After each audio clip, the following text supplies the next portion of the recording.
بسم اللہ الرحمن الرحیم۔ ناظرین کرام السلام علیکم ورحمۃ اللہ تعالی وبرکاتہ۔ حضرت اویس قرنی رحمۃ اللہ علیہ کے مناقب و حالت۔ آپ جلیل القدر تابعین اور 40 پیشواؤں میں سے ہوئے ہیں۔ حضور اکرم صلی اللہ علیہ وسلم فرمایا کرتے تھے کہ اویس احسان و مہربانی کے اعتبار سے بہترین تابعین میں سے ہیں، اور جس کی تعریف رسول اکرم صلی اللہ علیہ وآلہ وسلم فرما دیں اس کی تعریف دوسرا کوئی کیا کر سکتا ہے۔ بعض اوقات جانب یمن روح مبارک کر کے حضور فرمایا کرتے تھے کہ میں یمن کی جانب سے رحمت کی ہوا آتی ہوئی پاتا ہوں۔ حضور اکرم صلی اللہ علیہ وسلم فرماتے ہیں کہ قیامت کے دن 70,000 ملائکہ کے آگے جو اویس قرنی کے مانند ہوں گے، اویس کو جنت میں داخل کیا جائے گا تاکہ مخلوق ان کو شناخت نہ کر سکے سوائے اس شخص کے جس کو اللہ تعالیٰ ان کے دیدار سے مشرف کرنا چاہے، اس لیے کہ آپ نے خلوت نشین ہو کر مخلوق سے روپوشی اختیار کر کے محض اس لیے عبادت و ریاضت اختیار کی کہ دنیا آپ کو برگزیدہ تصور نہ کرے، اور اسی مصلحت کے پیش نظر قیامت کے دن آپ کی پردہ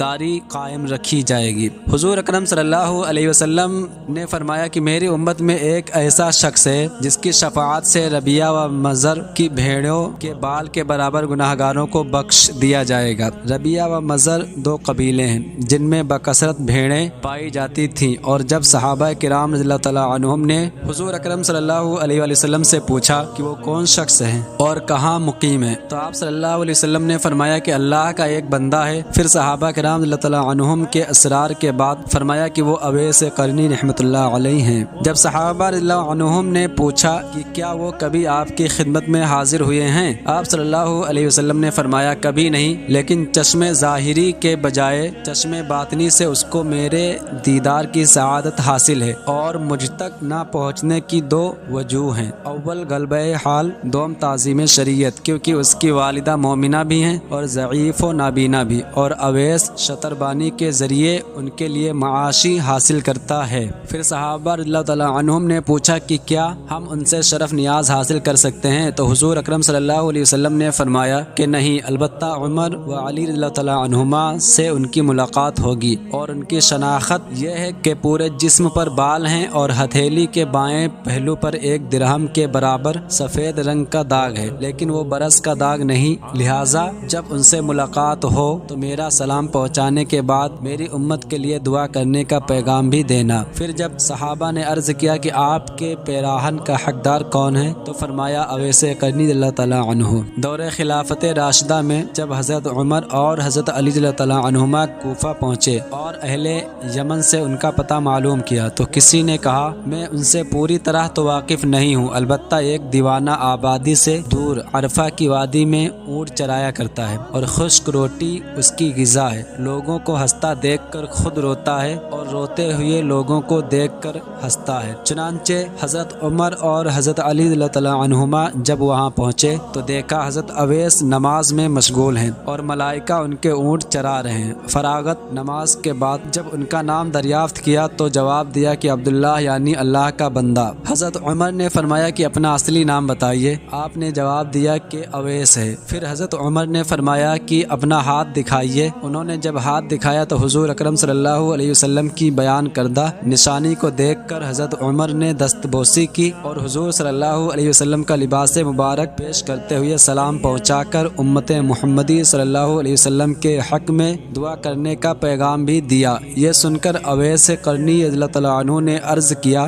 کہ آپ خوب اچھی طرح دیکھ بھال فرما لیں، شاید وہ کوئی دوسرا فرد ہو جس کے متعلق حضور نے نشاندہی فرمائی ہے۔ حضرت عمر رضی اللہ تعالیٰ عنہ نے فرمایا جس نشانی کی نشاندہی فرمائی ہے وہ آپ میں موجود ہے۔ یہ سن کر اویس قرنی نے عرض کیا اے عمر، تمہاری دعا مجھ سے زیادہ کارگر ہو سکتی ہے۔ آپ نے فرمایا میں تو دعا کرتا ہی رہتا ہوں، البتہ آپ کو حضور صلی اللہ علیہ وسلم کی وصیت پوری کرنی چاہیے۔ چنانچہ حضرت اویس نے حضور صلی اللہ علیہ وسلم کا لباس سے مبارک کچھ فاصلہ پر لے جا کر اللہ تعالیٰ تعالیٰ سے دعا کی کہ یا رب جب تک تو میری سفارش پر امت محمدی صلی اللہ علیہ وسلم کی مغفرت نہ کر دے گا میں سرکار دو عالم صلی اللہ علیہ وسلم کا لباس ہرگز نہیں پہنوں گا، کیونکہ تیرے نبی نے اپنی امت کو میرے حوالے کیا ہے۔ چنانچہ غیب سے آواز آئی، تیری سفارش پر کچھ افراد کی مغفرت کر دی۔ اسی طرح آپ مشغول دعا تھے کہ حضرت عمر اور حضرت علی رضی اللہ تعالیٰ عنہما آپ کے سامنے پہنچ گئے۔ جب آپ نے سوال کیا کہ آپ دونوں افراد کیوں آ گئے، میں تو جب تک پوری امت کی مغفرت نہ کروا لیتا اس وقت تک یہ لباس کبھی نہ پہنتا۔ مقام ولایت خلافت سے بہتر ہے۔ حضرت عمر نے آپ کو ایسے کمبل کے لباس میں دیکھا جس کے نیچے تونگری کے ہزاروں عالم پوشیدہ تھے۔ یہ دیکھ کر آپ کے قلب میں خلافت سے دستبرداری کی خواہش پیدا ہوئی اور فرمایا کہ کوئی ایسا شخص ہے جو روٹی کے ٹکڑے کے بدلے میں مجھ سے خلافت خرید لے۔ یہ سن کر حضرت اویس نے کہا کہ کوئی بے وقوف شخص ہی خرید سکتا ہے، آپ کو تو فروخت کرنے کے بجائے اٹھا کر پھینک دینا چاہیے، پھر جس کا جی چاہے اٹھا لے گا۔ یہ کہہ کر حضور اکرم صلی اللہ علیہ وسلم کا بھیجا ہوا لباس پہن لیا اور فرمایا کہ میری سفارش پر بنو ربیعہ اور بنو مضر کی بھیڑوں کے بالوں کے برابر اللہ تعالیٰ نے لوگوں کی مغفرت فرما دی۔ اور جب حضرت عمر نے آپ سے حضور اکرم صلی اللہ علیہ وسلم کی زیارت نہ کرنے کے متعلق سوال کیا تو آپ نے ان سے پوچھا کہ اگر آپ دیدار نبی سے مشرف ہوئے ہیں تو بتائیے کہ حضور صلی اللہ علیہ وسلم کے ابرو کشادہ تھے یا گھنے، لیکن دونوں صحابہ جواب سے معذور رہے۔ حضرت اویس نے کہا کہ اگر آپ نبی کریم صلی اللہ علیہ وسلم کے دوستوں میں سے ہیں تو یہ بتائیے کہ جنگ احد میں حضور اکرم صلی اللہ علیہ وسلم کا کون سا دندان مبارک شہید ہوا تھا، اور آپ نے اتباع نبی صلی اللہ علیہ وسلم میں اپنے تمام دانت کیوں نہ توڑ ڈالے۔ یہ کہہ کر اپنے تمام ٹوٹے ہوئے دانت دکھا کر کہا کہ جب دندان مبارک شہید ہوا تو میں نے اپنا ایک دانت توڑ ڈالا، پھر خیال آیا کہ شاید کوئی دوسرا دانت شہید ہوا ہے۔ اسی طرح ایک ایک کر کے جب تمام دانت توڑ ڈالے اس وقت مجھے سکون نصیب ہوا۔ یہ دیکھ کر دونوں صحابہ پر رغبت طاری ہو گئی اور یہ اندازہ ہو گیا کہ پاس ادب کا حق یہی ہوتا ہے۔ گو حضرت اویس دیدار نبوی صلی اللہ علیہ وسلم سے مشرف نہ ہو سکے، لیکن اتباع رسالت کا مکمل حق ادا کر کے دنیا کو درس ادب دیتے ہوئے رخصت ہو گئے۔ جب حضرت عمر نے اپنے لیے دعا کی درخواست کی تو آپ نے کہا کہ نماز میں تحیات کے بعد میں یہ دعا کیا کرتا ہوں، اللہم اغفر لی للمؤمنین والمؤمنات، یعنی اے اللہ تمام مسلمان عورتوں اور مردوں کو بخش دے، اور اگر تم ایمان کے ساتھ دنیا سے رخصت ہوئے تو تمہیں سرخروئی حاصل ہوگی، ورنہ میری دعا بے فائدہ ہو کر رہ جائے گی۔ حضرت عمر نے جب وصیت کرنے کے لیے فرمایا تو آپ نے فرمایا اے عمر اگر تم خدا شناس ہو تو اس سے زیادہ افضل اور کوئی وصیت نہیں کہ تم خدا کے سوا کسی دوسرے کو نہ پہچانو۔ پھر پوچھا کہ اے عمر کیا اللہ تعالیٰ کو تم پہچانتے ہو؟ کیا اللہ تعالیٰ تم کو پہچانتا ہے؟ تو آپ نے فرمایا ہاں۔ حضرت اویس نے فرمایا کہ بس خدا کے علاوہ کوئی نہ پہچانے، یہی تمہارے لیے افضل ہے۔ حضرت عمر نے خواہش کی کہ آپ کچھ دیر اسی جگہ قیام فرمائیں، میں آپ کے لیے کچھ لے کر آتا ہوں۔ تو آپ نے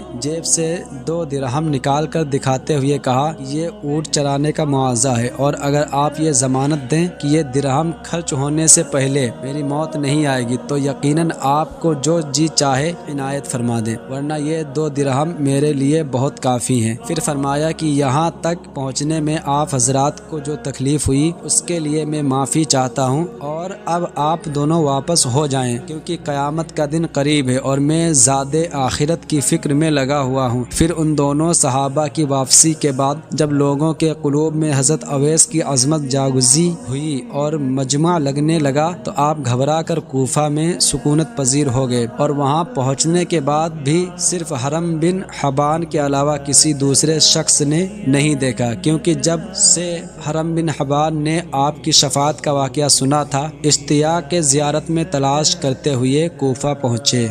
قیامت کیا ہے؟ قیامت کے ہر نام کے اندر ایک راز پوشیدہ ہے اور اس کی ہر صفت کے اندر ایک معنی چھپے ہوئے ہیں، تو ہمیں سب سے پہلے اس کے معنوں کی طرف توجہ دینی چاہیے تاکہ قیامت کے بارے میں جانا جائے۔ قیامت کے 80 نام بتائے گئے ہیں، لیکن ذیل میں ہم چند ان ناموں کے بارے میں بتائیں گے جو کہ روزمرہ کی گفتگو کے دوران استعمال ہوتے ہیں۔ نمبر 1 روز قیامت، قیامت کا دن جس دن قیامت برپا ہوگی۔ نمبر 2 روز حسرت، افسوس کا دن، کیونکہ اس دن انسان کے پاس اپنے اعمال کے علاوہ کچھ نہ ہوگا، اور اگر گناہ زیادہ ہوئے تو سوائے حسرت کے کچھ پاس نہ ہوگا۔ نمبر 3، روز ندامت، شرمندگی کا دن۔ جس شخص نے ساری عمر دنیا میں اللہ کی نافرمانی کی، اس کے احکام پر عمل نہ کیا، تو قیامت کے دن جب وہ اللہ تعالیٰ کے حضور پیش ہوگا تو سوائے ناکامی کے کچھ نہ ہوگا اور اسے شرمندگی اٹھانی پڑے گی۔ نمبر 4، روز قصاص، بدلے کا دن۔ قیامت کے دن اللہ تعالیٰ انسان کو دنیا میں کی گئی نیکیوں، عبادات کے بدلے میں اجر دے گا، اور یہ بدلہ صرف اللہ تعالیٰ کی ذات کے سوا کوئی نہیں دے سکتا۔ نمبر 5، روز عذاب، عذاب کا دن۔ قیامت کے دن ہر ایک کو اس کے کیے کی سزا اور جزا ملے گی۔ اگر دنیا میں اچھے کام کیے ہوں گے تو اسے جزا اور نہ اسے سزا یعنی عذاب ہوگا۔ نمبر 6، روز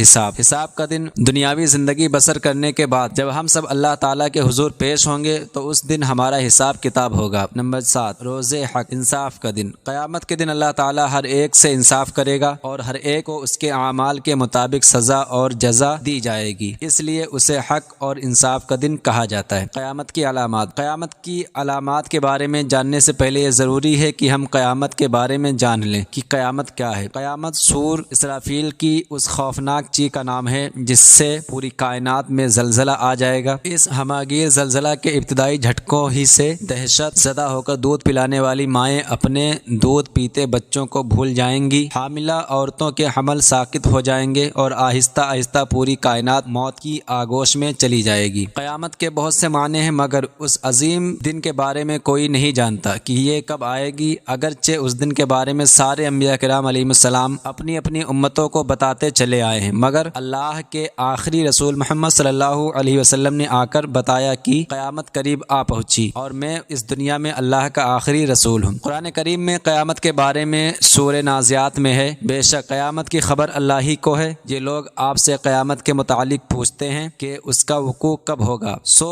اس کے بیان کرنے سے آپ کا کیا تعلق، اس کے علم کا تعین کا مدار صرف آپ کے رب کی طرف ہے۔ قرآن پاک میں اللہ تعالیٰ نے جگہ جگہ قیامت کے بارے میں فرمایا۔ سورہ قاریہ میں اس بارے میں کہا گیا، وہ جھڑ کھڑانے والی کیا ہے اور تو کیا سمجھا، کیا ہے وہ کھڑکھڑانے والی، جس دن لوگ ہوں گے بکھرے ہوئے پتنگے جیسے اور پہاڑ جیسے روئی دھنی ہوئی۔ قیامت سے مراد ایسی سخت آواز جس سے کان بہرے ہو جائیں گے اور اسی وقت ہر ایک کو اپنی اپنی فکر پڑی ہوگی۔ احباب و اقارب ایک دوسرے کو نہ پوچھیں گے بلکہ اس خیال سے کہ کوئی میری نیکیوں میں سے نہ مانگے یا اپنے حقوق کا مطالبہ نہ کرے، وہ ایک دوسرے سے بھاگے گا۔ قیامت کے بارے میں تو صرف اللہ تعالیٰ کو معلوم ہے، لیکن قیامت کی علامات کے بارے میں تمام انبیاء کرام علیہ السلام نے اپنی اپنی امتوں کو بتا دیا، لیکن حضور صلی اللہ علیہ وآلہ وسلم آخری نبی ہیں، اس لیے آپ صلی اللہ علیہ وسلم نے علامات قیامت کی تفصیل سب سے زیادہ بتائی۔ اس کے بارے میں صحیح مسلم کی روایت ہے کہ حضرت ابو زید رضی اللہ تعالیٰ عنہ فرماتے ہیں کہ رسول اللہ صلی اللہ علیہ وآلہ وسلم نے ہم کو فجر کی نماز پڑھائی اور منبر پر چڑھ کر ہمارے سامنے خطبہ دیا، یہاں تک کہ ظہر کی نماز کا وقت ہو گیا، پس آپ صلی اللہ علیہ وآلہ وسلم نے اتر کر نماز پڑھی، پھر منبر پر تشریف لے گئے اور ہمیں خطبہ دیتے رہے، یہاں تک کہ عصر کا وقت ہو گیا، آپ صلی اللہ علیہ وآلہ وسلم نے اتر کر نماز پڑھی اور پھر منبر پر تشریف لے گئے اور ہمیں خطبہ دیتے رہے، یہاں تک کہ آفتاب غروب ہو گیا، پس آپ صلی اللہ علیہ وآلہ وسلم نے ہمیں ان واقعات کی خبر دی جو ہو چکے اور جو آئندہ ہونے والے ہیں، پس ہم میں سے جس کا حافظہ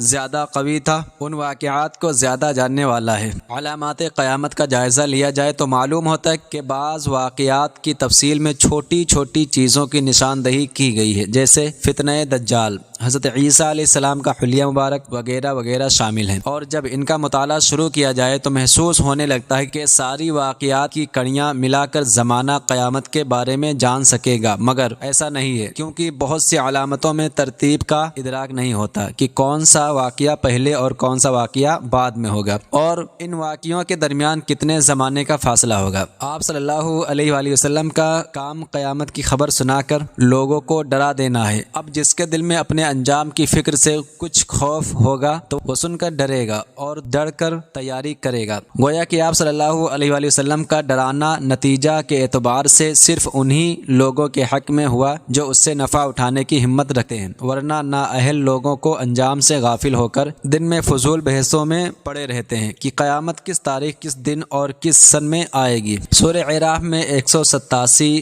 آیت میں اللہ تعالیٰ فرماتا ہے کہ یہ لوگ آپ صلی اللہ علیہ وسلم سے قیامت کے بارے میں پوچھتے ہیں کہ وہ کب واقع ہوگی، تو آپ فرما دیں کہ اس کا علم صرف میرے رب کے پاس ہے، اس کا علم صرف میرے رب کے پاس ہے، اس کے وقت پر اس کو اللہ تعالیٰ کے سوا کوئی اور ظاہر نہ کرے گا، وہ آسمانوں اور زمینوں پر بڑا بھاری حادثہ ہوگا، وہ تم پر محض اچانک آ پڑے گی۔ حضور صلی اللہ علیہ وسلم چونکہ اللہ کے آخری نبی ہیں، اس لیے آپ صلی اللہ علیہ وسلم پر جو کتاب اتاری گئی اس میں علامات قیامت ارشاد فرمائی گئیں، مگر قرآن حکیم میں جو علامتیں ارشاد فرمائی گئیں وہ زیادہ تر ایسی علامات ہیں جو بالکل قرب و قیامت میں ظاہر ہوں گی۔ محمد بن عبد الرسول برزنجی اپنی کتاب میں علامات قیامت کی 3 قسمیں بیان کی ہیں: علامات بعیدہ، علامات متوسط، علامات قریبہ یا علامات کبریٰ۔ نمبر 1، علامات بعیدہ، یہ وہ علامات قیامت کی وہ قسم ہے جس کا ظہور کافی پہلے ہو چکا، ان کو بعیدہ اس لیے کہا جاتا ہے کہ اس کے اور قیامت کے درمیان نسبتاً زیادہ فاصلہ ہے۔ نمبر 2، علامات متوسط، یہ علامات قیامت کی وہ قسم ہے جو ظاہر تو ہو گئی ہے مگر انتہا کو نہیں پہنچی، ان میں اضافہ ہو رہا ہے اور ہوتا رہے گا یہاں تک کہ تیسری علامات کی ظاہر ہونے کا وقت آ جائے۔ نمبر 3، علامات کبریٰ، جب یہ علامات قیامت ظاہر ہوں گی تو کسی بھی وقت اچانک قیامت کا عظیم دن آ جائے گا۔ حضرت انس صلی اللہ تعالیٰ عنہ فرماتے ہیں کہ رسول اللہ صلی اللہ علیہ وسلم نے ارشاد فرمایا کہ قیامت کی نشانیوں میں سے ایک نشانی یہ بھی ہے کہ لوگ مسجدیں بنا کر فخر کریں گے، ابو داؤد۔ اسی طرح حضرت ابن عباس صلی اللہ تعالیٰ عنہ نے فرمایا کہ حدیث شریف میں ہے کہ تم ضرور مسجدوں کو یہود و نصارہ کی طرح سجاؤ گے۔ کنز العمال کی ایک روایت میں ہے کہ جب تم اپنی مسجدوں کو سجانے لگو اور قرآن کو دیدہ زیب بنانے لگو تو سمجھ لو کہ تمہاری ہلاکت کا وقت قریب ہے۔ اسی طرح ایک حدیث جو کہ بہقی کی روایت میں ہے اور جو شعیب الایمان سے مروی ہے کہ ایک زمانہ میں ایسے لوگ ہوں گے جن کی دنیاوی باتیں ان کی مسجدوں میں ہوا کریں گی، تم ان کے پاس نہ بیٹھنا کیونکہ خدا کو ان کی کوئی ضرورت نہیں ہے۔ آج کل تو یہی حال ہے، مساجد بہت ہی خوبصورت بنائی جا رہی ہیں، دل کو منتشر کرنے والے رنگ برنگ ٹائل و فریب فرش، بیش بہا پردے اور آرام و راحت کی چیزیں مسجدوں میں موجود ہیں، اور ان دنیاوی چیزوں نے مسجدوں میں پہنچ کر اوقات نماز کے علاوہ مسجدوں کو مقفل کرنے پر مجبور کر دیا اور حفاظت کے لیے چوکیداروں کی ضرورت پیدا کر دی ہے۔ مسجدیں بنیادی چیزوں سے آباد ہیں مگر نمازیوں سے خالی ہیں، اور جو نمازی ہیں وہ مسجدوں میں دنیا کی باتیں کرتے ہیں۔ مسجدوں میں نہ نماز ہے، نہ تعلیمی حلقے ہیں، نہ دینی مشورے ہیں، نہ ذکر و تلاوت۔ حالانکہ حضور صلی اللہ علیہ وآلہ وسلم کی وفات کے بعد مسجد خلفائے راشدین کے زمانے میں دین اور دینیات کی ترقی کے کاموں کے متعلق مشوروں کا مرکز تھی۔ آج کل نہ صرف اچھے عالموں حاکموں کی کمی ہے بلکہ ہر آنے والے کل اور ہر آنے والا سال پہلے سے گزرا ہوا دن اور سال کے مقابلے میں برا ہوتا ہے۔ دن بدن دنیا میں رہنے والی اخلاقی، مذہبی اور روایتی طور پر بگڑتے جا رہے ہیں، ظلم بڑھتا جا رہا ہے، بے راہ روی عام ہو رہی ہے، بڑے چھوٹے کا ادب احترام ختم ہوتا جا رہا ہے۔